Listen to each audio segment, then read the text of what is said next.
Bienvenidos a su programa 100% confiable. De nueva cuenta estamos con ustedes. El día de hoy vamos a tocar un tema sumamente importante. Recuerden que estamos ya unidos con la Asociación de Fiscalistas del Estado de Querétaro y por eso le vamos a pedir a su presidente, el contador público Mario Mejía Cruz, que nos platique un poco del tema que vamos a dar el día de hoy, que efectivamente lo vamos a dar entre nosotros mismos, que somos los conductores. Los tres conductores vamos a tocar el tema del día de hoy porque es un tema pues que nos gusta a los tres y que de alguna manera les puede ser muy útil. Adelante, Mario, ¿qué tema vamos a tocar el día de hoy? Maestro, muy buenas tardes, ¿cómo está? Estimados afiliados, amigos, Fabi, ¿cómo estás? Muy buenas tardes.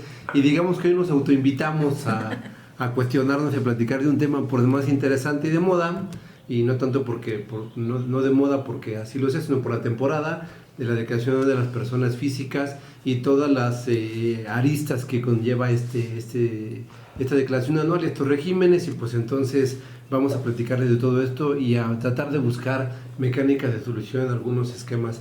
Fabi, adelante, ¿qué opinas? Vamos a empezar que nos cuestiones, que nos digas, que plantees las situaciones y vamos a ver qué resolvemos. Pues claro que sí, un gusto aquí estar para comentar el tema de las declaraciones anuales de las personas físicas en esta ocasión. Vamos a enfocarnos, si bien no es un tema corto ni fácil, porque trae demasiados aristas y puntos que tocar, y sobre todo también por las modificaciones que se dieron durante el 2022. Correcto. Con la creación, por ejemplo, del nuevo régimen y todas las implicaciones que vienen con ello, ¿no?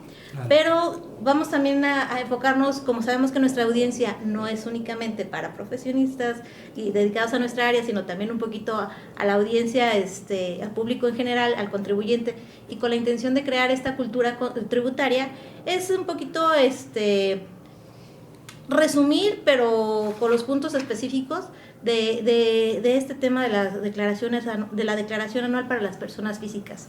Y vamos a empezar con el tema, pues con lo de los ingresos que se van a acumular, ¿no? Lo que es la globalización de estos ingresos para ya en este momento de nuestra declaración anual.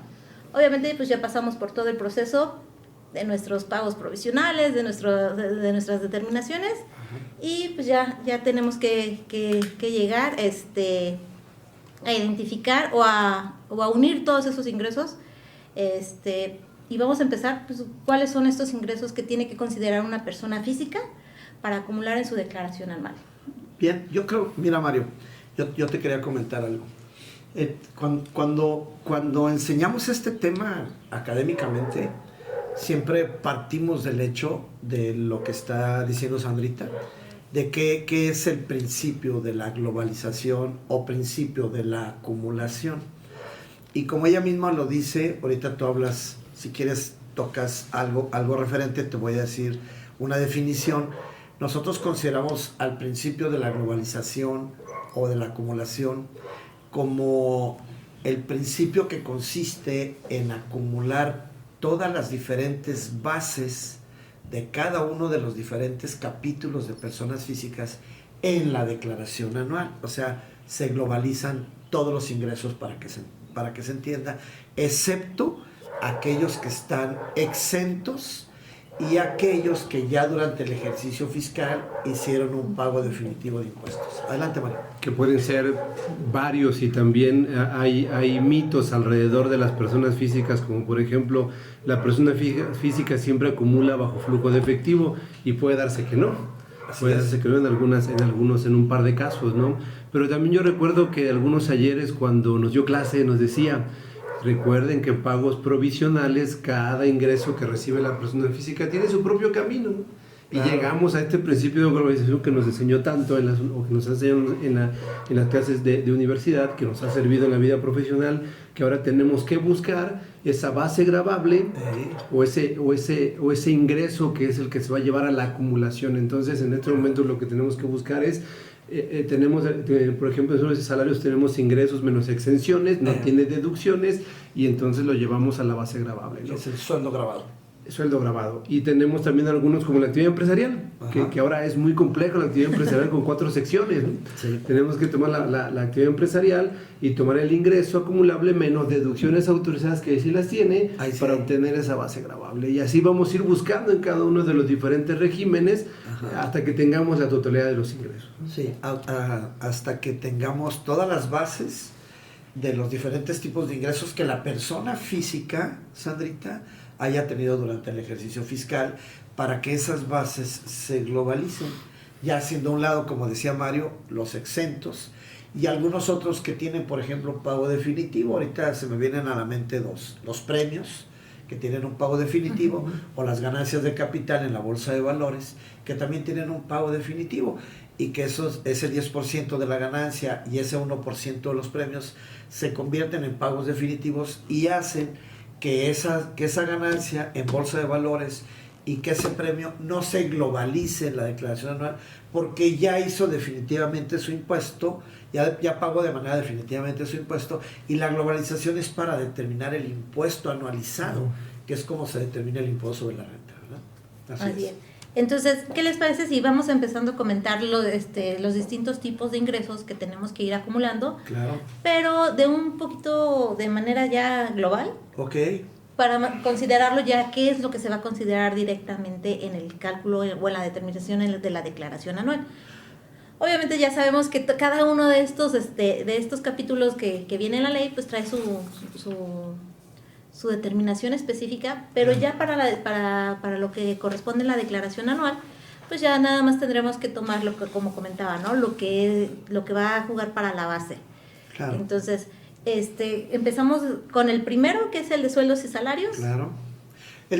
Mario lo externaba, ¿no? En el capítulo de sueldos y salarios no existen deducciones, pero sí existen muchas exenciones, porque la mayoría de las prestaciones laborales y sociales tienen parte exenta. Entonces, el ingreso anualizado por sueldos menos sus partes exentas nos va a dar la base del capítulo de sueldos. Y después viene el de honorarios, no sé si lo quieras comentar, y actividad empresarial, Mario. Quisiera nada más poner ahí un puntualizar en el tema de sueldos y salarios, platicando del aplicativo. No sé si han observado que ahora me dice que me hace una manifestación, ¿no? Prácticamente considero bajo protesta decir verdad, porque yo tengo que decir que sí, pero si digo que no, tampoco me deja avanzar. Entonces tendría que eliminar el ingreso para... En fin, creo que se me hace interesante cómo lo está buscando la autoridad, en el hecho de que yo mismo confirmé y como autentico con la firma electrónica el envío de la declaración anual, pues ya dije que sí, ¿no? Después ya no podré manifestar lo contrario, pero bueno, se me hace interesante. Además me vino a la mente ahorita que platicamos esa parte. Pero esa aceptación de esos ingresos, en este caso en específico de los ingresos por sueldos y salarios, viene un poquito derivado de lo que vino la modificación por la desaparición de los outsourcing, que había patrones fantasmas. Entonces, claro, todavía hay en la fecha que hay alguno que sigue apareciendo. Es elemental lo que está diciendo Mario, vinculado con lo que tú Entonces, comentas. con esa como protesta de decir verdad, la autoridad lo que quiere manifestar es que tú desconoces a ese patrón, y ya la autoridad puede actuar de alguna otra forma. Sí. Nada más que le falló un poquito el que se diga que no puedo seguir. Y de hecho dentro de la misma... si dices que no, porque a lo mejor estabas interactuando con un no patrón, llamémosle así, pues entonces te limita totalmente a ti a presentar tu declaración. Es correcto. Y en las mismas herramientas que la autoridad ha puesto a disposición, que en este caso son las cuestiones de preguntas y respuestas, te dice únicamente que elimines el patrón. Sí, que es la única opción que tienes. Sí. Pero bueno, yo les diría elimínelo y lo acompañaré de un procedimiento de queja o de una aclaración. Viene posterior. Caso de aclaración. Es decir, lo eliminé por esta razón, no nada más dejarlo al vacío, ¿no? Porque sí lo puedo eliminar, pero al rato puede venir un atenuante, porque el otro no lo va a borrar. Claro. El otro no lo va a eliminar. Pasando a la parte que lo estaba diciendo Fabi, que comentaba, maestro, de honorarios, yo sí quisiera enfatizar un punto en el que ese capítulo 2, que de las actividades empresariales, y luego a veces mal dicho profesionales, porque son servicios independientes, que ahí conllevan el tema de los honorarios, está vinculado a esta sección primera, ¿no? Y ese capítulo 2 trae 4 secciones. Sí. Entonces se vuelve un cuanto tanto latoso. y el honorario, pues bueno, dista de la actividad empresarial. Sí, son dos de naturaleza distinta. Que eso vino ya la modificación en 2002 y quién sabe qué le pasó al legislador para juntarlos. Tienes razón, fue anterior estaban separados. Ahorita ¿no? me hiciste memoria. Incluso no se globalizaba la actividad empresarial. Le calculaba su impuesto con la misma tasa corporativa del IES de las sociedades mercantiles. Y luego ya le sumabas el impuesto no globalizable al globalizable. Entonces, es historia. Es historia, pero me acuerdo que en aquel entonces fue un problema y en charlas de reformas fiscales se decía mucho, pues es que esto va a generar, y siempre ha generado un conflicto con la gente, ¿no? Porque muchas personas creen que es lo mismo. Y es junto dos actividades en esa sección de naturaleza distinta. Y por lo tanto el de honorario siempre tiene una limitación en cuanto a la deducción. Así es muy poca las deducciones que como prestadores de servicios podemos hacer, hablando en nuestro propio ámbito, ¿no? Que después pasaremos a algunos otros temas. Acordémonos del artículo, si mal no recuerdo, 56 del Código Fiscal de la Federación, donde los profesionistas somos los que tenemos el porcentaje de utilidad estimada más alto, del 50%. O sea, también cuidado con aquellos profesionistas que se les ocurra señalar que tienen más deducciones que ingresos. No es muy bien visto para la autoridad que un ingreso por honorarios genere una pérdida. En cambio, la actividad empresarial es diferente. Es diferente, puede generarse, y aparte tiene un espectro mucho más grande porque pues una persona física puede hacer, en términos del 16 del Código Fiscal de la Federación, puede ser industria, puede ser comercio, puede ser ganadería, silvicultura, entonces ahí tendrá mucha amplitud en cuanto a deducciones, ¿no? Y si pedí un préstamo, y si me donaron dinero, y si recibí un donativo, pues puede ser que sea más factible que justifique una discrepancia fiscal, una probable discrepancia fiscal. Sí, de eso hablemos de platicar un poquito más adelante, de los datos informativos obligatorios. Sí, yo creo que es trascendente. Entonces aquí lo que hay que hacer es, tanto en honorarios como en actividad empresarial, en la sección 1, tratar de llegar a la utilidad gravable, que viene siendo con una determinación muy similar a cómo se determina el resultado fiscal de las personas morales. Los ingresos, menos deducciones, menos la PTU, menos amortización de pérdidas fiscales de ejercicios anteriores actualizadas, y llegas en su caso a la utilidad gravable, ¿no? Que es la que se va a globalizar en este principio que estamos hablando, que es el principio de la globalización. Los demás ingresos que también podríamos considerar en este caso, a lo mejor para mencionarlos un poquito más rápido, y lo que es el arrendamiento, pues realmente no tiene mucha ciencia, porque pues lo que tienes que acumular es el ingreso que tienes, y ya dependiendo de la opción por la que se optó para la deducción, lo único es que habría que especificarlo ahí. Es la diferencia por arrendamiento, que pudiésemos llamarle que es una utilidad derivada del arrendamiento, y hay algo muy importante: puedes tú variar la opción que hayas hecho en tus pagos, en tus 12 pagos provisionales, la puedes variar en el anual, lo permite el reglamento de la ley. Entonces eso es trascendente, sobre todo en época de pandemia, en el que muchas de las deducciones con comprobación llegaron a ser superiores al 35%, y sobre todo porque se le bajó mucho el ingreso a los arrendadores por arrendamiento, pudieron haber utilizado la deducción con comprobación, y pudieron incluso hasta generar una pérdida que en principio se puede ir a la globalización esa pérdida sin disminuir sueldos y salarios, honorarios y actividad empresarial. Pero yo creo que hay que regresarnos tantito, se nos adelantó tantitito Sandra, porque se fue al capítulo 3, cuando todavía por ahí faltaba hablar un poco del régimen simplificado. El régimen simplificado y su cálculo anual. Eso le podemos dejar una sección específica completita por todo lo que trae todo lo que implica. Todo lo que implica el régimen simplificado. Que quisiera puntualizar nada más en el tema del arrendamiento, que ese régimen también es muy específico en sus deducciones. Me dice exactamente qué puedo deducir y nada más qué puedo, ¿no? Y no nos ha acontecido que quieren deducir un terreno, un vehículo, porque ahí van y cobran sus rentas, porque ahí van y hacen una labor, y pues eso no es posible, ¿no? No lo contempla. Tú que andabas en Irapuato, y yo que tengo bodegas en Irapuato, y voy cada mes a cobrar las rentas de Irapuato, pues quiero deducir el peaje, ¿no? No se puede, no es posible, no da chance. No se puede. ¿Les parece bien si mencionamos ya uno trascendental que también abarca bastante para las personas físicas, que son los intereses? Claro. hay un tema muy específico para este año que a la mayoría le está saliendo una pérdida derivado de la inflación que hubo. Pero, ¿qué más podemos comentar de...? Bueno, hace 2 años esas pérdidas fueron altísimas y se generaron saldos a favor por toda la retención que traía tan alta, en este caso, el sistema financiero mexicano, que derivado del artículo 21 de la Ley de Ingresos de la Federación, hacían retenciones muy altas directamente al capital invertido, y aparte de que pudiese generar la pérdida, pues toda la retención se convirtieron en saldos a favor. Por ahí alcanzamos a visualizar, Mario, un saldo a favor de 600,000 pesos de una persona que solamente recibía intereses. Y se acuerda que en ese entonces, que es Reforma 2020, ajá, cuando le incrementan a ese 21, mucha gente, es que le aumentaron la tasa de impuestos y los intereses, no, nada más fue la retención. Claro. Pero no contempló o no sabía el legislador en ese momento lo que se avecinaba, claro. Y generamos retenciones muy fuertes, saldos a favor, sí, más pérdidas por intereses reales, sí, claro. Al interés nominal le quitamos la inflación y nos genera o un interés acumulable o un interés deducible, una pérdida. Sí, una pérdida. Y esa pérdida la podemos aplicar contra los demás ingresos, excepto sueldos y salarios de actividad empresarial, ¿no? Que es interesante. Entonces, es interesante. E incluso asimilables a sueldos y salarios, que está en el capítulo primero.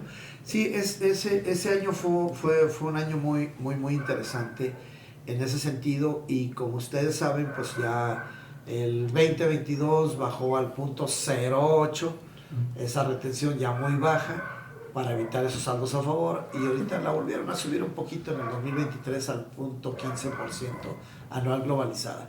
Creo que vamos a hacer una pausa, ¿están de acuerdo? Claro. Sí. Vamos a hacer una breve pausa y en unos instantes regresamos con ustedes en su programa 100% confiable, AFEC. Gracias.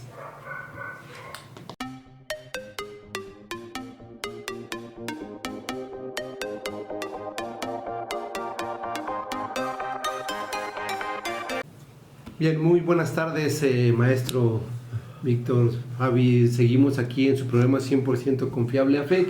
Y pues bueno, Fabi nos ha venido cuestionando algunos temas de los ingresos. Ya pasamos por sueldos y salarios, ya pasamos por sección primera de actividad empresarial, por intereses. ¿Qué más, Fabi? ¿Qué más en ese interesante mundo de las Vámonos personas? a 2 secciones muy importantes que a veces los contribuyentes realizan como operaciones comunes durante el ejercicio, pero cuando llegamos a la declaración anual se les complica un poco cómo considerarlas o cómo hacer esa acumulación de esos ingresos en esta parte, ¿no? Sí. Entonces vamos a hablar primero de la sección de la enajenación de bienes. Okay. ¿Qué les parece si empezamos con la enajenación? ¿Qué es lo que debe un contribuyente considerar para su acumulación en la enajenación de bienes muebles para empezar? Claro, yo creo que es muy importante el capítulo porque aparte nos conlleva a uno de los 5 cálculos anuales que existen, y este es un cálculo anual especial porque la ganancia que tú generas desde que adquieres un bien inmueble o mueble o un título o valor y el número de años que transcurren entre la adquisición y la enajenación, entonces te genera una ganancia de varios años, que no es lógico que la acumules a tus ingresos de un solo año. Por eso el procedimiento te dice que a esa ganancia le disminuyas, la dividas entre el número de años que han transcurrido desde la adquisición hasta la enajenación, para que obtengas la ganancia de un solo año que sea la que globalices.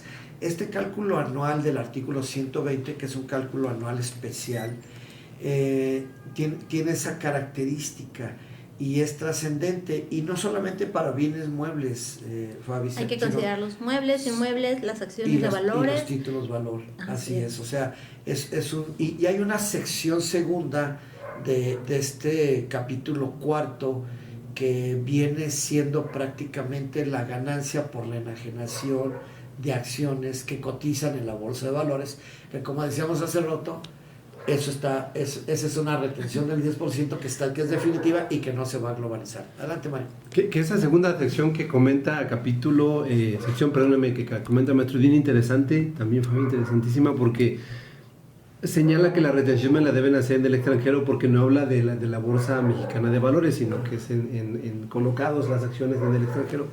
El extranjero no me va a retener. No. Entonces yo tengo que entrar a cuando estoy en el sistema, viene todos los regímenes. Ajá. Y abajo vienen 3 que son los refipres, simplificar confianza, que está de moda, insistimos, y viene ese de la enajenación de acciones en bolsa. Nada más dice así. Ahí tengo que accesar, yo hacerme mi autorretención y enterarle en México, que muchos contribuyentes se quedan con, pues que a mí no me retuvo en el extranjero, no tengo que pagar nada, yo tendría que hacerlo. Claro. Es importante señalarlo en ese punto. Sí, fue un buen detalle recordar esa situación, que ahí pagas tu 10%. Es correcto, maestro. Y eso que mencionan, porque el régimen dice enajenación de bienes, no distingue, entonces, como manifestaba mucha gente, a mí me encanta ese régimen porque hablo de 2 cosas que me encantan, la venta de vehículos, ajá, que ahí está inserto, ahí está en ese capítulo, y la enajenación de acciones, que también ahí me lleva a toda una determinación, que lo tendré que hacer con base en el 22 del impuesto sobre la renta, pero la enajenación de acciones en dictámenes ahí... El costo. Ahí me hace un costo dictaminado. Exactamente, entonces es un capítulo por demás interesante que a veces, y es muy bueno siempre en el tema de enajenación de inmuebles, pero también conlleva más y trae muchísimas cosas interesantes. Claro, yo creo que es muy importante que recordemos que esta enajenación, sobre todo hablando ya de inmuebles de manera específica, se sujeta primero a una retención notarial que se convierte en un pago provisional, y que siempre es bueno que tu declaración anual tú puedas tener el cálculo que realizó el notario para ver si definitivamente él hizo bien los cálculos en la retención, o si a lo mejor sus cálculos no fueron del todo correctos o no metió todas las deducciones. Muchas veces los notarios, por ejemplo, no meten la comisión que le pagas a la persona que te ayuda a vender el inmueble, no la mete el notario, y al no meterle el notario, tú la puedes meter en la declaración anual, o si no metió alguna construcción que no le justificaste, puedes aplicar el artículo 205 reglamentario y mandar a hacer un avalúo referido y meter el 80% de la construcción que el notario no te consideró, y tú sí la puedes considerar al 80%, demeritar la razón de un 3%, así le dicen los notarios, demeritar, y luego actualizar. Entonces, de esa manera tú puedes incluir más deducciones que te permite la ley, cuando el notario muchas veces ni siquiera las incluyó, ¿verdad? Un punto importante también para considerar es que en esta sección ya la forma de que te van a ser considerados tus ingresos es obviamente por la correcta emisión de un CFDI, por la enajenación de los bienes, que es mucha cosa, es un punto que todavía, como son ingresos a lo mejor esporádicos o no muy comunes, entonces a veces los contribuyentes se topan con la no correcta emisión de estos comprobantes, y también al ocurrir eso, a veces no se consideran bien dentro de los aplicativos como los ingresos, como si fueran parte de esta sección. Entonces también hay que tener en cuenta porque ya la emisión de este CFDI, tanto para la enajenación de bienes muebles como la venta de vehículos, que tiene que realizar la persona que tenga la actividad empresarial o por un tercero los que tengan sueldos y salarios, como la enajenación de bienes inmuebles, a veces no se complican mucho cuando tienen que llegar en esta situación, ¿no? Sí, en esta sección. Mucha gente sigue pensando que la escritura me da costo, y eso ya cambió desde... ¿Sí? Al menos de 2014, pero el tema de los FDIs data de 2012, ¿no? Prácticamente esta obligatoriedad viene de octubre de 2013. Es correcto. Desde ahí nace. Se acordará que hay la resolución miscelánea me decía estas actividades no necesitan CFDI, y venía la adquisición de activos, ¿no? de inmuebles. En 2014 desaparece, y entonces empieza toda la temática de los comprobantes fiscales. Sí, es muy importante que para que tú puedas hacer deducible el costo de un inmueble, demeritarlo, actualizarlo, cuentes con los dos documentos, ¿verdad? Con el CFDI que te emitió el enajenante, o con el complemento de CFDI que emitió el notario, si el enajenante no lo podía emitir, y que cuentes con la escritura pública. Y otro punto importante, maestro Fabi, es que cuando enajené ese bien inmueble, el notario, al menos en Querétaro, al menos del impuesto cedular, el 5% que se paga de la ganancia, que siempre se favorece al Estado, pero puedo pagar los dos, puedo pagar al Estado, puedo pagar a la Federación, y mucha gente a veces por error ha dejado fuera el estatal cuando aunque le pagué al Estado por ser un impuesto cedular, ambos se van al acreditamiento anual. Es un impuesto coordinado. Es correcto. Porque a pesar de ser federal, le pagas un pedacito, se lo dejas un pedacito al Estado. Ahí.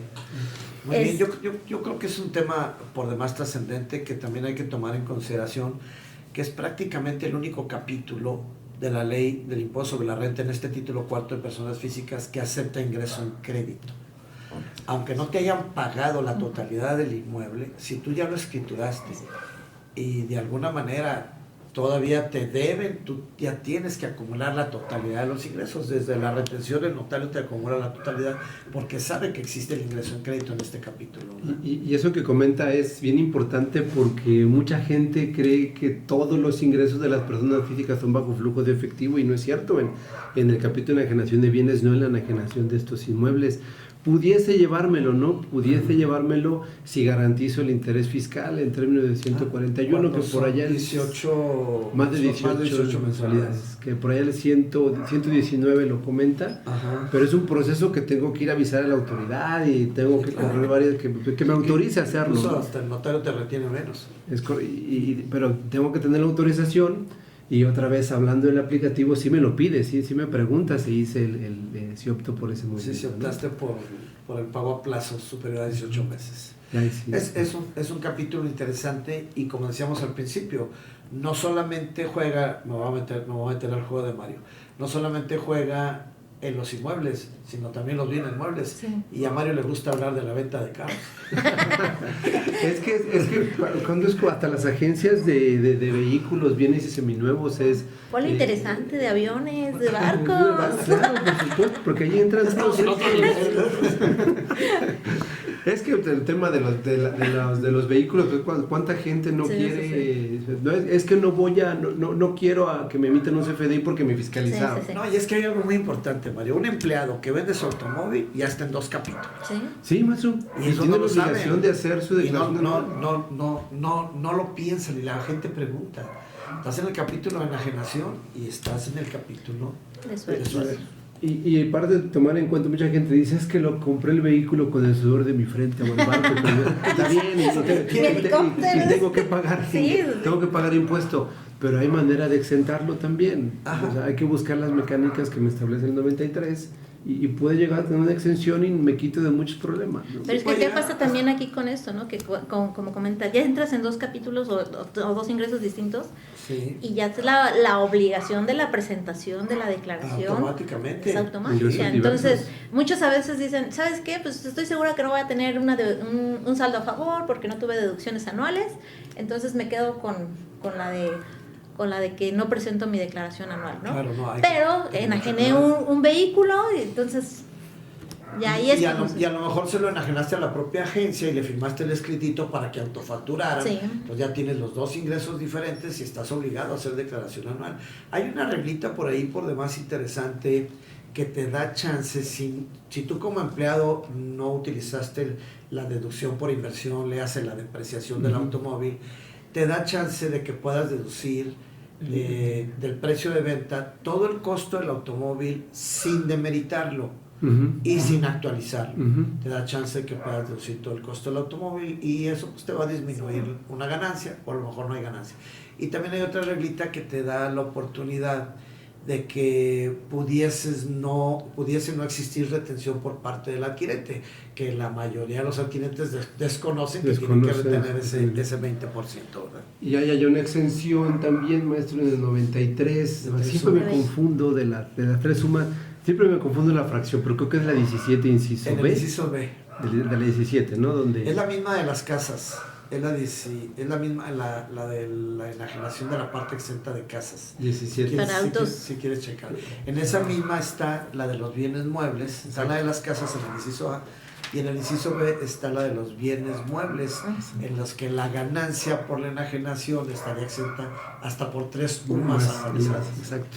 Entonces, siempre hay mecánicas para este tipo de enajenaciones, claro, en los que la persona física ya está incrustada, ¿no? En el momento de hacer la actividad. Claro, y si desconocen, pues no aplican las exenciones, ¿no? Así es. Está como el otro día, estábamos analizando lo de un donativo que se dio entre personas que no son ascendientes y descendientes en línea recta o entre cónyuges.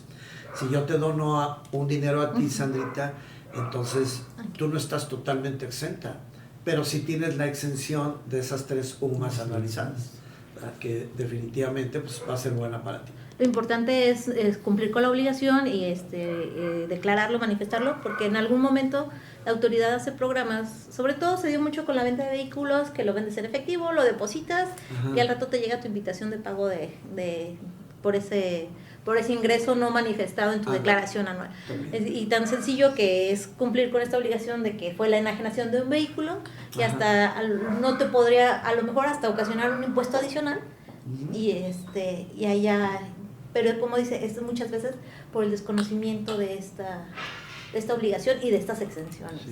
Este capítulo es interesante por demás y va un poquito unido en uno de sus artículos, que es el artículo 125, a la adquisición con ganancia.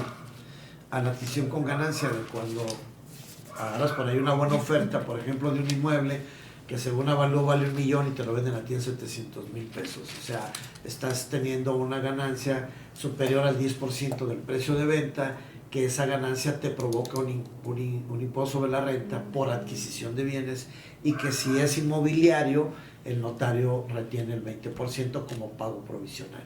Y esa ganancia acumularla en la declaración anual, Mario. Que ese es muy común el que menciona, no me en que compré una oferta, pero también el régimen trae algunos otros, como cuando me lo adjudico, ¿no? Así es. Por un tema de una demanda, un juicio, o a veces es muy común en ciertos lugares, pues en un terreno en términos del Código Civil, son 5 años, se lo reclamó, yo me lo puedo adjudicar, y en esos casos también aplica en esa adquisición de bienes. Claro. Como menciona el mismo régimen, lo dice usted, es un pago provisional que tengo que enterar y me lo tengo que llevar a la declaración anual también. Así es. Es un capítulo que también acumula la diferencia por adquisición, que son los ingresos por adquisición, que comúnmente son los avalúos de los bienes que hayas adquirido, y cuando no es los avalúos, es la ganancia por adquisición. Porque aquí es donde tributan los que reciben un donativo, Sandrita. Aquí tributan los que reciben un donativo, que ese donativo pudiese estar totalmente exento. Lógicamente ya no acumularías el donativo, a lo mejor solo lo informarías, que es algo que vamos a ver más adelante, o le quitas la parte exenta de 3 sumas anualizadas, y sobre el excedente haces tu cálculo respectivo y declaras el donativo, si no viene en línea recta o entre cónyuges, ¿eh? ¿Algún otro ingreso para la adquisición? Sí, hay uno muy interesante que se llama ingreso por accesión. El ingreso por accesión consiste en cuando tú le rentas un inmueble a una persona y tu arrendatario o inquilino te deja un accesorio en tu inmueble, te construye una bodega encima de tu inmueble, y después él se va y te deja la bodega, o te construye un restaurante, como sucedió en un caso aquí en Querétaro. Construyeron un restaurante y luego a los que construyeron el restaurante al año y medio los echaron fuera por no pagar la renta, y el dueño del terreno se queda con la construcción del restaurante. Es un ingreso por accesión, hay que mandar a hacer un avalúo y hay que declararlo en el capítulo. Cosa que a lo mejor también muchas veces los arrendatarios no lo consideran como ingreso. Volvemos a lo mismo, a lo mejor por desconocimiento. Pero sí, se debe considerar.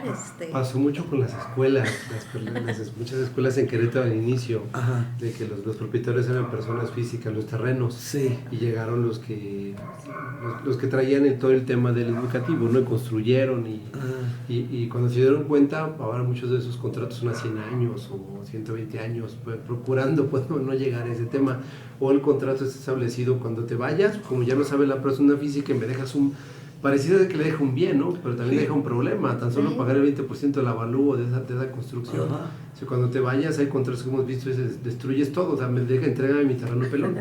Imagínate, si luego se complica de pagar el avalúo, pagar el impuesto de esa... O sea, sí depende del inmueble, ¿no? Sí. Depende del inmueble, porque, por ejemplo, yo estuve muy cercano a esa operación de un restaurante que está aquí en Constituyentes, que definitivamente el dueño, a través de un juicio, se me está olvidando ahorita el nombrecito del juicio, para echar a un lado a los inquilinos, de desahucio, a través de un juicio de desahucio, hacen a un lado a los inquilinos que ya tenían, creo que casi 10 meses sin pagar la renta, y el dueño del terreno se queda con una construcción nuevecita de una inversión de más de 20 millones de pesos, Mario. Ajá.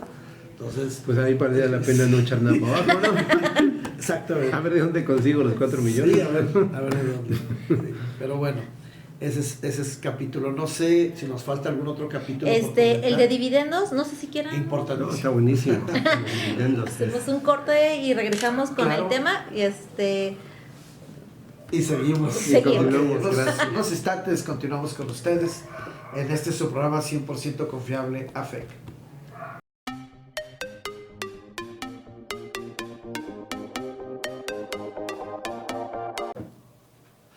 Continuamos con esta charla técnica interesante sobre la Declaración Anual de Personas Físicas. Y bueno, ahorita el tema que vamos a tocar también es un tema muy interesante, que es un tema corporativo, en el que vamos a platicar de los socios de las sociedades mercantiles y el tipo de ingresos que comúnmente ellos deben de recibir por parte de la propia sociedad mercantil. Adelante, Mario, platiquemos del tema de dividendos. Yo creo que es un tema por demás interesante. Bueno, a mí, que decidido usted, maestro, que lo conoce 100%, al menos a mí me apasiona y me encanta el tema de los dividendos. Sí, cómo no. Porque ese 140 tiene demasiadas cuestiones interesantes que lo podemos vincular al 10. Pues sobre la renta, cuando andamos por ahí generando dividendos fictos, que no forzosamente es malo, considero yo en ese sentido, malo cuando me cachan en las causales del 140, ¿no? Pero nosotros puede ser interesante, pero creo que estamos en el momento exacto porque pues la Ley de Sociedades Mercantiles establece que es la fecha abril para poder hacer la aprobación de los estados financieros y entonces ahí viene el tema de los dividendos, ¿no? Así es. Y no sé si nos pueda nutrir usted más con algunos comentarios al respecto. Yo creo que es muy importante, Sandrita, también para que platiques al respecto, que todas las personas físicas que son socios de sociedades mercantiles y que tienen derecho a la percepción de las utilidades a través de la formalidad de este artículo 77 que nos obliga a tener una cuenta de utilidad fiscal neta y de ahí poder retirar los dividendos respectivos, es trascendente que todos sepan que esos dividendos son globalizables, a pesar de que provienen de un resultado fiscal de la sociedad mercantil que ya pagó impuesto sobre la renta, pero que ellos están obligados a tener de nueva cuenta que acumularlos. Y de ahí se deriva una figura que me gustaría que ustedes la platicaran un poquito más y yo les complemento, que es la figura de la transparencia fiscal. Bueno, esa figura, gracias Fabi, esa figura de la transparencia fiscal donde yo escucho muchos empresarios, no retiro dividendos porque tengo que pagar el 10% que es un impuesto definitivo. Sí, y ya eso no les ha agradado. No les ha agradado, pero tampoco todo está perdido, ¿no? Porque claro, también en esa transparencia fiscal que nos comenta, pues yo puedo recuperar un impuesto que yo nunca pagué. Así es. Y si lo voy planeando y lo voy trabajando, pues probablemente sí me llega a comer ese 10 que estoy dando, ¿no? Ajá. Y pueda recuperar, generar un saldo a favor que se puede aplicar inclusive contra el impuesto de la renta de mis demás ingresos. Claro. Es decir, es interesante abordar ese punto de que no todo lo veamos con ese 10 que va a ser impuesto definitivo, sino que lo trabajemos para efectos de poder decir retirar el dividendo, acumular los demás ingresos y señalar un punto importante que la ley hace referencia, optas por acreditar el impuesto pagado por la persona moral, pero para hacerlo tengo que acumularme el propio impuesto o aplicarle el factor del 1.4286. Puedo decir que no opto, pero tenemos que acumular el ingreso. Claro. Y estoy perdiendo el derecho al acreditamiento. No es cuestión de hacer cálculos en ese sentido. Sí. Adelante, Sandrita, ¿quieres comentar algo? Pues... Si quieres yo te ayudo. A ver. Realmente, al momento en que el dividendo que tú percibes lo piramidas con el factor del 1.4286, lo que estás haciendo es convertirlo en resultado fiscal. Y entonces lo que tú acumulas es una partecita del resultado fiscal de la sociedad mercantil. Y por eso te dan chance de que como estás acumulando un resultado fiscal que ya pagó impuesto sobre la renta, sobre esa globalización de tu dividendo por el 1.4286 que se convierte en un resultado fiscal, en un pedacito del resultado fiscal de la sociedad mercantil y tú lo acumulas, te dan chance de que de ese dividendo acumulable acredites el 30% que pagó la sociedad mercantil. O sea, tú vas a poder acreditar como persona física, siendo socio de la sociedad mercantil, un impuesto sobre la renta que pagó ella. Y si tu tasa efectiva está inferior al 30%, entonces tú vas a poder, como dice Mario, hasta generar un saldo a favor derivado de los dividendos. A lo mejor yo le dono acciones a mi hijo, le dono un poco de acciones y él empieza a recibir dividendos porque tiene el derecho histórico del saldo de la CUFIN y le da una cantidad relativamente no muy alta de dividendos y a lo mejor esto apenas acaba de ser mayor de edad y a lo mejor es su único ingreso, pues tenlo por seguro que va a generar un saldo a favor y hay un criterio normativo del SAT en el que está obligado el SAT a devolverte ese saldo a favor. Entonces es la importancia del tema de los dividendos. Ahora no se nos olvide que también los otros distintos dividendos que señala el artículo 140, como son los préstamos a los socios que no cumplen con los requisitos que comúnmente no cumplen porque tienen que ser consecuencia normal de la sociedad y eso solamente a los bancos. Esos hay que acumularlos, Mario. Y es que desde ahí hay una restricción que está comentando, sí, que dice esa fracción segunda del 140 inciso A, que sean como consecuencia natural de la actividad, entonces no pudiese. Son los bancos. Exacto. Y luego vienen otras tres causales, pues préstamos sean menores de un año y que tengan una tasa de interés. Interés de mercado. Y normalmente hay mucha gente, me voy a tomar un préstamo de la empresa, contrato de mutuo, ¿no? Porque dicen que no lleva interés y no dice así el Código Civil Federal, pues puede no tenerlo. Es muy importante que los socios que la sociedad no les preste dinero a los socios. Claro. Es muy importante. Y que si el socio presta dinero a la sociedad, que como son partes relacionadas, que sí le cobre intereses. ¿Saben dónde tributan esos intereses? En el capítulo de los demás ingresos. Sí. Y ese capítulo no trae deducciones. No, y ese capítulo te hace que la sociedad mercantil te retenga la tasa máxima de la tarifa, el 35%. Y acumulas el interés sin deducción alguna. Bueno, nada más te da chance de restar la inflación y acumulas el interés real y acreditas el 35% que te retuvo la sociedad. Pero también hay una situación en el último párrafo del 10 de renta donde dice que los que se consideran dividendos de intereses y de préstamos derivado del 140 los considera pagos definitivos. Los considera pagos definitivos. O sea, ahí habría una situación interesante. ¿El interés? Sí.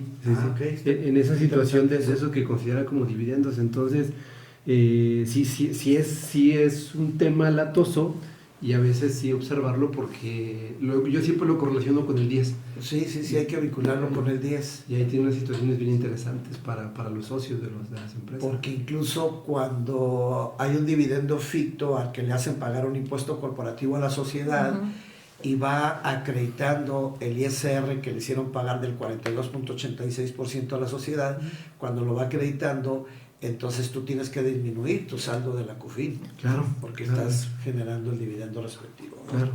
Sí, y es un tema por demás interesante que lo podemos vincular ahí muchísimo, ¿no? El tema de los fictos y los dividendos del 140. Y yo creo que entraríamos al último capítulo, ¿no? El último capítulo yo digo que es un bote de tamales porque hay de todo. De chile, de mole, de pozole. Hay arrendamientos, hay intereses, hay enajenaciones, hay ganancias, hay de todo, de todo. Hay algo muy interesante en ese último capítulo que es para muchas personas que tienen dinero en el extranjero y que lo tienen en inversiones o que lo tienen que lo tienen prácticamente en algunas cuentas que les dan a ganar intereses. Y lógicamente hay que determinar la ganancia cambiaria y el interés real que deriva del extranjero y que te lleva a tributar al capítulo de los demás ingresos. Y hay dos opciones: que tú puedas en un momento dado conjuntar la ganancia con los intereses y ver cuánto vas a acumular de ese ingreso, o acumular un factor de acumulación que te establece una regla de resolución miscelánea, que ya es el tercer año consecutivo que la regla está al 0% de acumulación. O sea, es interesante, muchos dirían, no, pues yo ya no acumulo nada, porque está al 0% mi acumulación, opto por la regla para no acumular nada, pero hay algunos otros que dicen, no, yo sí hago mi cálculo porque me va a salir una pérdida. Una pérdida real. Y tomar en cuenta esto que menciona usted, que mencionó el maestro Fabio, porque tienen su ingreso, no está prohibido tener mi ingreso en cuentas en el extranjero, eso no es un ilícito. Sin embargo, pues debía haber estado calculando la ganancia cambiaria. Así es. Que la contempla ya el 143. Aunque no ganes intereses. Es correcto, maestro. Y entonces, y mucha gente no lo hace, y mucha gente tiene ingresos. Tienes que hacer pagos funcionales semestrales. Exactamente, cada ejercicio. Y, sí. y eso cuando se lo manifestamos, o cuando de repente sale en la charla, es que tengo una cuenta en tal, me pasó con una persona con cuentas en Suiza, pues ves que tienes que acumular una parte de eso. Oye, pero no lo estoy generando, sí, en ganancia. Pero a veces te dicen también, ¿no? Es que ya tiene mucho allá, no, sí, pero no es lo que tienes que declarar lo que está allá, sino lo que vas ganando en el ejercicio. No, y entiéndele a los estados de cuenta. A suizos o extranjeros algunos sí. Sí. Pero pasa mucho eso, de que muchas veces ni siquiera te informan sobre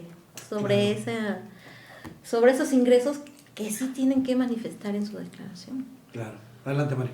Sí, no, y esa parte de la ganancia cambiaria y de los intereses que a veces nos podríamos confundir con los intereses del capítulo 6 que hemos también platicado en la charla. Muchos lo confunden porque hasta dicen, no, es que se le tiene el 20% cuando el socio le presta a la sociedad. ¿Verdad? No, se le tiene es el 35%. Claro. Sí, toda la gente anda queriendo retener el 20%. ¿No?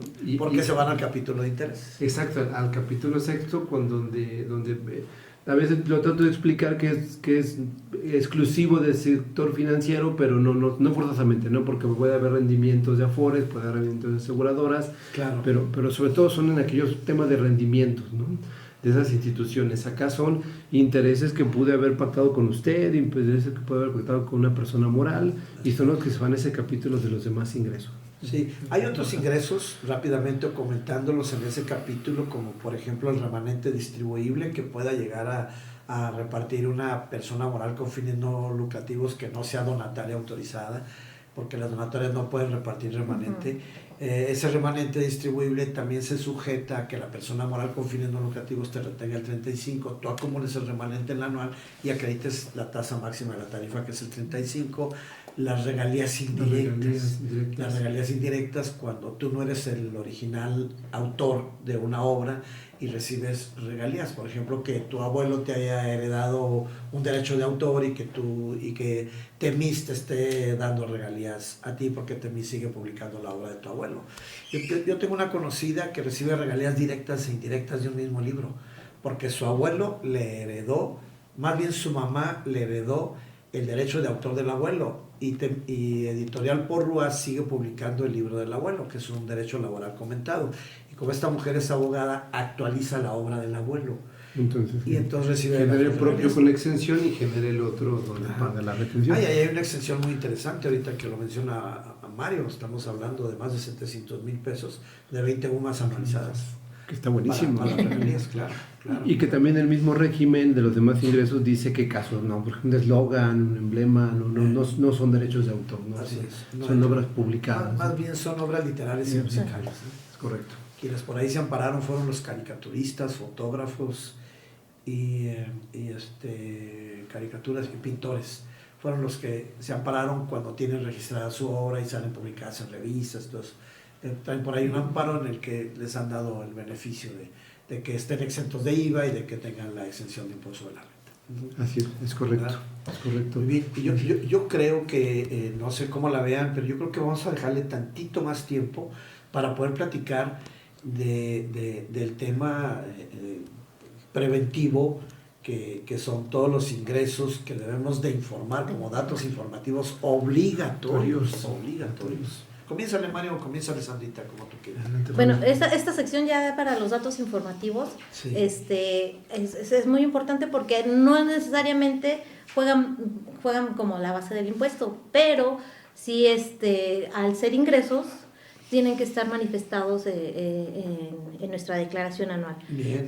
Algunos de ellos están limitados, por ejemplo, lo de los préstamos. Te dicen que los puedes manifestar cuando estos rebasen cierta cantidad, los 600,000 pesos, pero yo creo que sería conveniente decir que si tienes algún otro préstamo, no está de más que lo declares, ¿no? Claro. Al final, pues es una sección informativa, y que si tú los manifiestas, Que si tú los manifiestas, previenes a que la autoridad no llegue a pensar en una posible discrepancia fiscal, ¿verdad? Y es que es muy sencillo, ¿no, maestro? Recibo un donativo, recibo un donativo de mi papá, voy a empezar mi actividad empresarial, son 300,000 pesos, vamos a decir, y genero una pérdida fiscal. Ya estoy en un tema de discrepancia, pero fue un donativo, mejor infórmalo y ya te estás curando en salud, estás dejando ya un antecedente, porque mucha gente nos reclama, es que nada más cuando rebasa 600.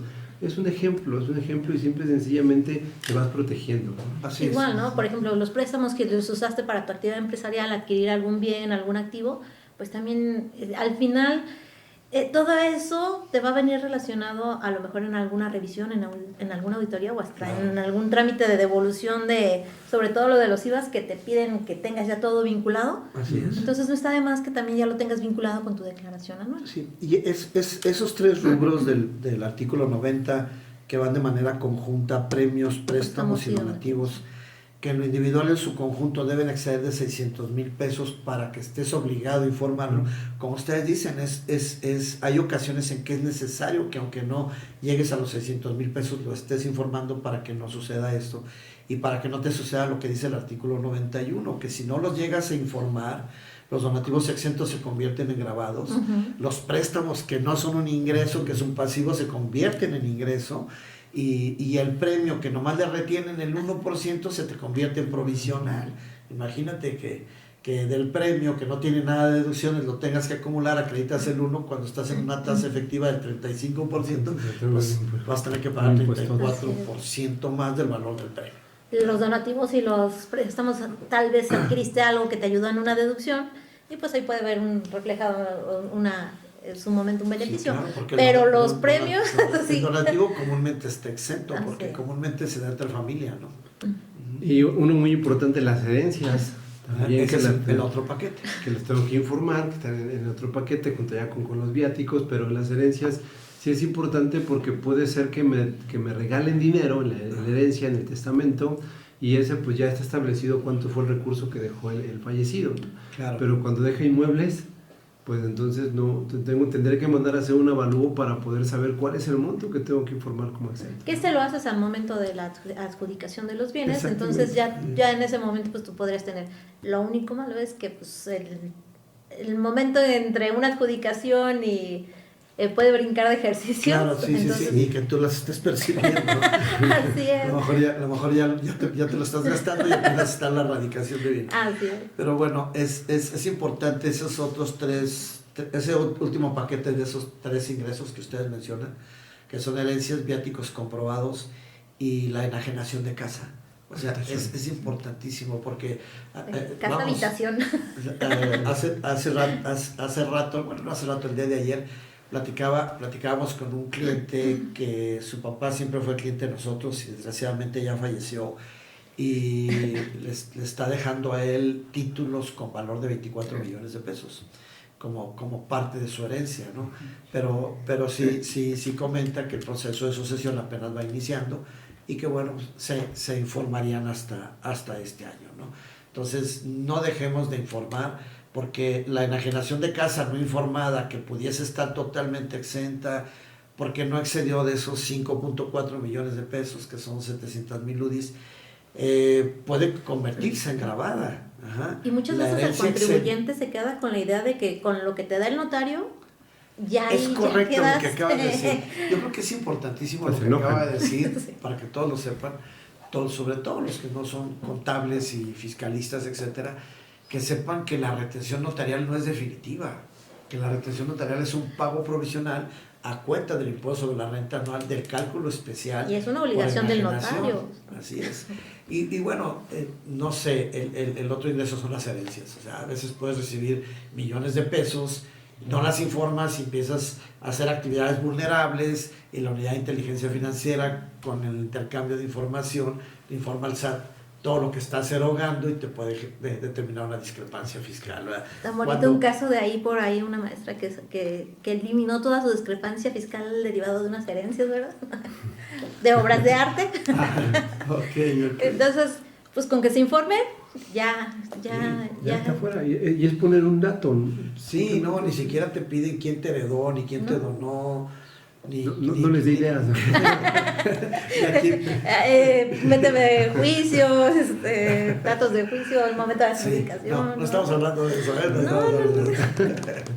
Pero bueno, yo creo que es muy que las herencias siempre ha sido un tema que se pone sobre la mesa en cada legislatura, ¿eh? Sí, con esta administración, con el hecho de que pretender la grabación de las mismas. Mira, también los actuales van a morir.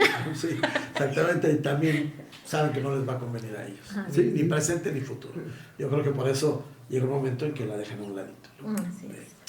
Sí, hay una exención que me gustaría comentar, la comentabas hace rato, Sandrita, y la pongo sobre la mesa para que la platiques, de cuando una persona recibe y tiene que hacer un cálculo anual especial, una jubilación, una pensión o una vez de retiro en pago único. En pago único. Platícales de ese artículo 171 del reglamento a toda la audiencia, Sandrita, porque es una exención muy valiosa, e incluso el año pasado en la página del SAT salió su publicación y la aceptación de esa exención tan alta que existe, no en el artículo 93, que es donde están todas las exenciones, sino en el 171 del reglamento de la ley del impuesto.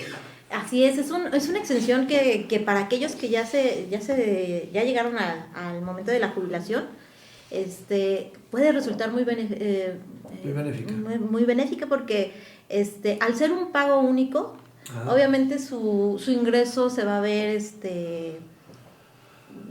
como en un monto muy grande, porque se van a considerar todos los años que estuvieron laborando. Claro. Entonces, esta exención está marcada en el artículo 171. Pero son ¿cuántas UMAS? 90 UMAS anualizadas, que más o menos para este año serían como 3.4 millones. Entonces, cuando es que son uno 90 UMAS anualizadas. Sí. O sea, como si hubieras trabajado 365 años. Por eso se va la cantidad tan Entonces, fuerte. a lo mejor esto puede llegar a ocasionar que todo ese monto que tú recibas no te genere un impuesto a pagar.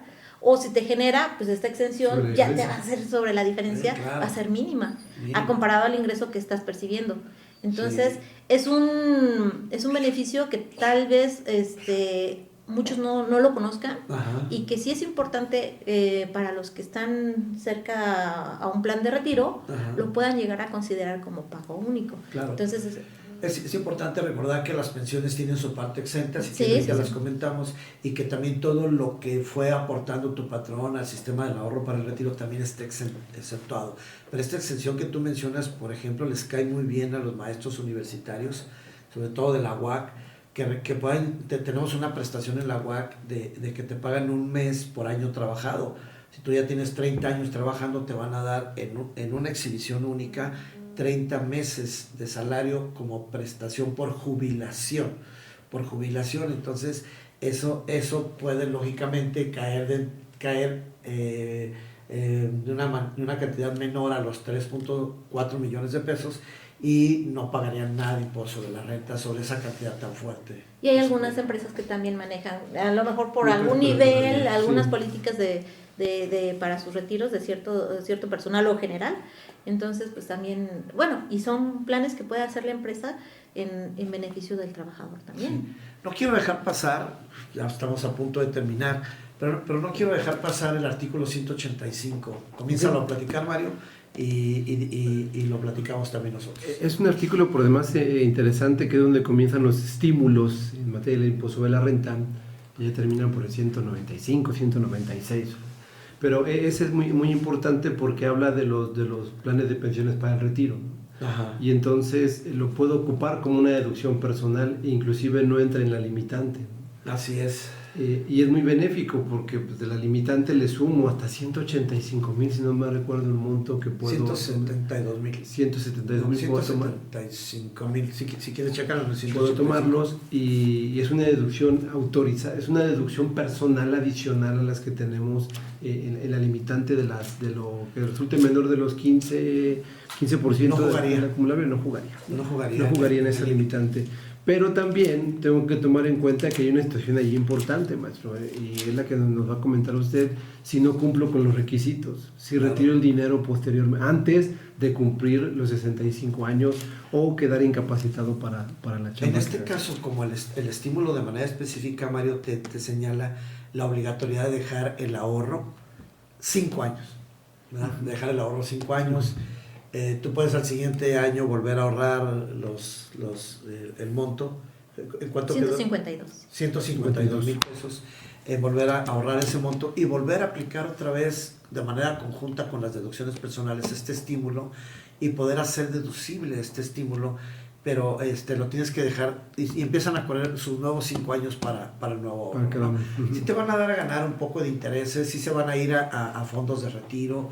Lo promueven algunas instituciones financieras, aseguradoras, y el único detalle es que si a los 5 años tú retiras ese dinero, el capítulo de los demás ingresos te obliga a acumularlo y te van a retener la tasa máxima de la tarifa. Sí, te van a retener el 35%, pero acumulas tu ahorro que en su momento te ayudó a diferir el pago del impuesto y que ahora lo vas a tener que hacer acumulable.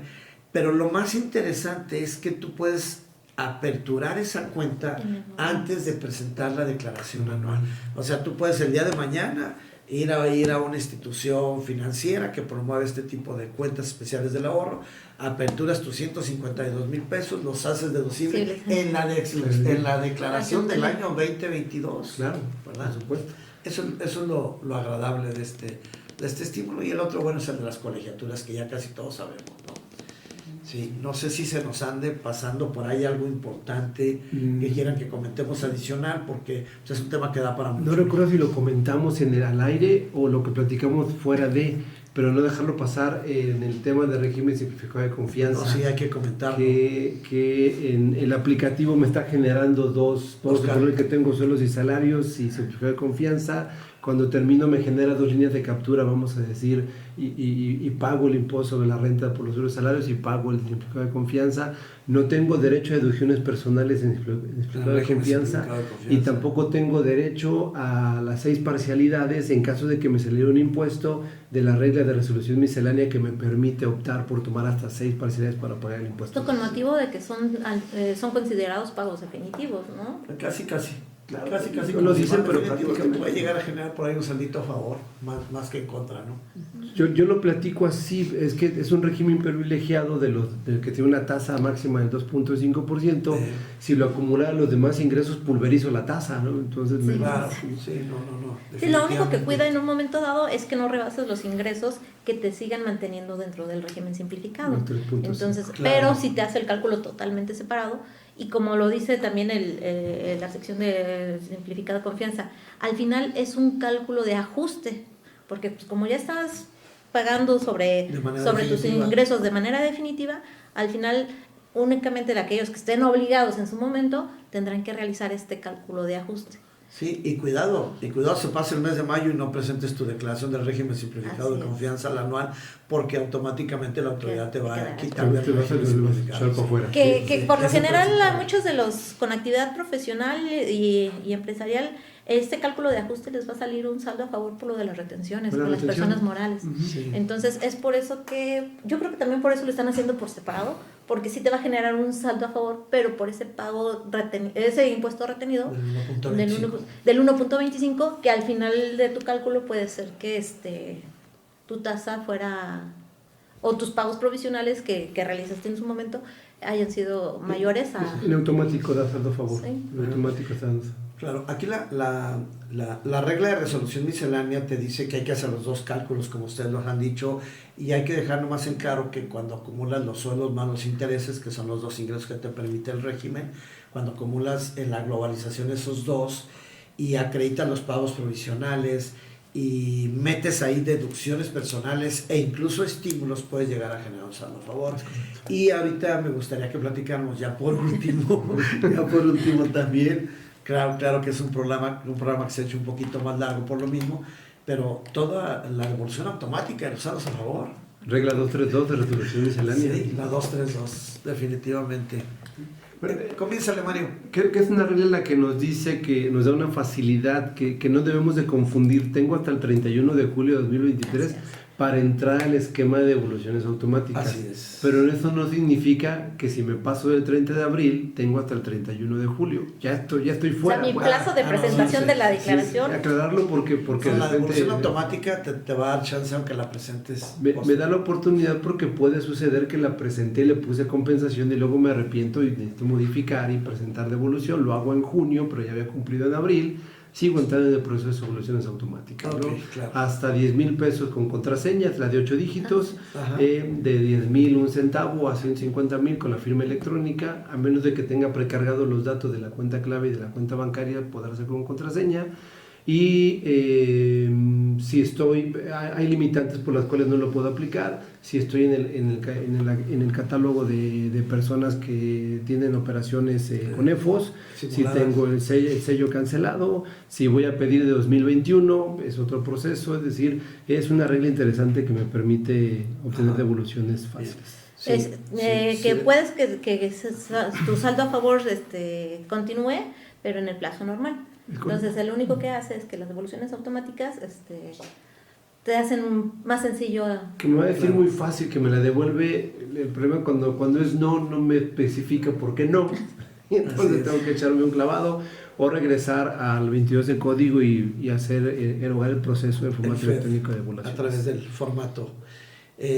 Aquí también es muy importante tomar en consideración que dentro de este ya cálculo anual en el que generamos ese saldo a favor, tampoco pueden participar en la devolución automática los que están en copropiedad, en sociedad conyugal o en un proceso de sucesión, ¿verdad? No pueden participar en la devolución automática. Traemos el caso de una declaración que se está presentando dentro de los 90 días de la persona que les dije que falleció y la albacea está en ese proceso y va a generar un saldo a favor y no va a poder solicitar devolución automática, va a tener que ser a través de... Yo creo que por toda la mecánica que conlleva ser copropietario, régimen conyugal... Tienes que presentar cierta información para justificar los pagos y tú acreditas algo que tú nunca pagaste y cosas mejor no se mete en Honduras la autora y mejor esos que vengan solitos a pedir. Así es, por eso no hay devolución automática ahí. Bien, no sé si haya algo más que se nos esté escapando y que sea importante. Hay mucho, pero yo creo que lo dejamos, podemos hacer algún tema en específico. De alguno de los regímenes. En algún otro programa. Claro. Sí, sobre todo, pues por ahí faltaron algunos detallitos del régimen, por ejemplo, en las plataformas digitales, cuando exceden ya de los 300,000 pesos, qué es lo que va a suceder. Y algunas cosas un poquito más. Recordemos que son 5 cálculos anuales. El tradicional que lo hemos casi platicado con las deducciones personales, con los estímulos, con la base globalizable, con el acreditamiento de los pagos provisionales. Y luego tenemos el cálculo anual especial de la enajenación de bienes, que es más poderoso que el tradicional. El cálculo anual especial de la compensación por separación. El cálculo anual especial de la jubilación, haber de retiro o pensión en pago único. Y el último, Mario. Es cuando hablábamos precisamente de que no cumple los 5 años del fondo para retiro, ¿no? Así es. Que no es una acumulación. Cuando haces y aplicas la deducción personal de la subcuenta del ahorro para el retiro, y al momento de retirar tienes que hacer un cálculo. Especial. Muy bien. Pues yo creo que hemos abarcado bastante. Pero bueno. Ok, pues nos despedimos. Ahorita cada uno de ellos también se va a despedir. Despedimos su programa 100% confiable AFEC. Ojalá les sea muy útil todo lo que hemos platicado y pues si tienen alguna duda, pues ya saben que estamos para servirlos. Adelante. No queda más que despedirnos. Muchas gracias y bueno, hasta luego. Fabi, muchísimas gracias por el día de hoy. Maestro, muchísimas gracias por el programa. Y afiliados amigos, éxito en sus declaraciones anuales. Buenas noches. Adiós.